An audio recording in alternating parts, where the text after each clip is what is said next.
炳叔啊，我加入咗建築呢行之後咧，先發覺原來起一棟樓真係唔容易㗎。齋講釘板呢個工序咧，就已經一啲都唔簡單啦。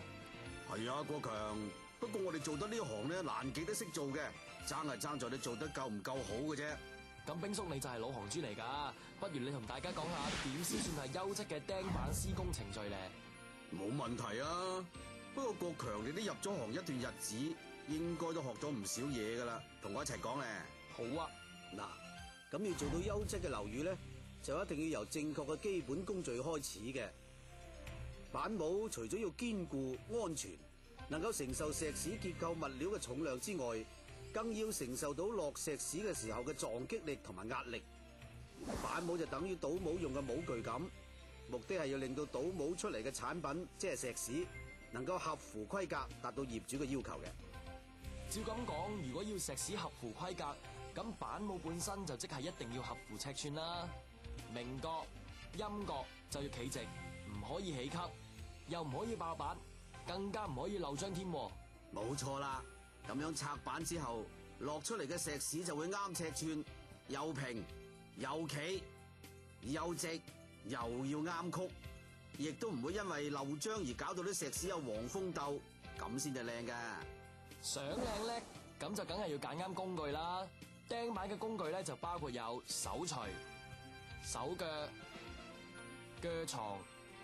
電鋸、鐵釘、石屎釘、手鑽、電鑽、收螺絲用嘅梗頭、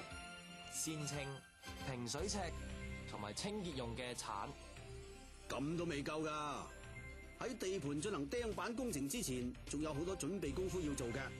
嗱，好似釘板管工咧，首先要集齊晒有關嘅施工章程，清楚說明對材料同質素嘅要求，同時亦要有最新批准嘅施工圖則，包括即施平面圖、企身圖、橫切面圖、結構圖、流窿圖同埋門窗嘅大樣圖，有圖為證咁先至唔會錯㗎。之後承建商咧就要同釘板管工商議施工方法，再連同承建商工程師設計嘅板模計算，嚟到制定一份釘板施工程序建議書，即係 Proposed Method Statement， 俾顧問工程師審批，列明以木廊連通架承托嘅方法，同埋整套板模嘅建造方法。另外亦都要列明所有趷雞樓面、特高牆身、外牆石屎裝飾線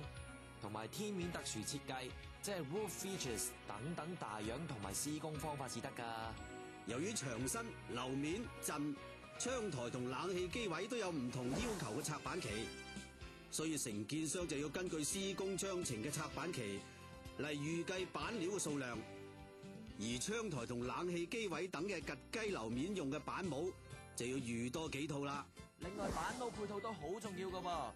為咗達到唔同嘅石屎面效果要求咧，除咗要考慮用料同嵌模方法之外，仲要因應唔同嘅要求，用唔同嘅方法嚟配合至得嘅。好似釘停車場同商場嘅板模咧，通常就會使用散板嘅。而至於釘大樓嘅 typical floor 牆身咧，尤其係層數多嘅大樓，釘板管工一定要預先設計同埋配備梗料，用嚟提高釘板嘅效率，以及配合地盤嘅預算進度嘅。而損耗嘅夾板就要即時更換啦。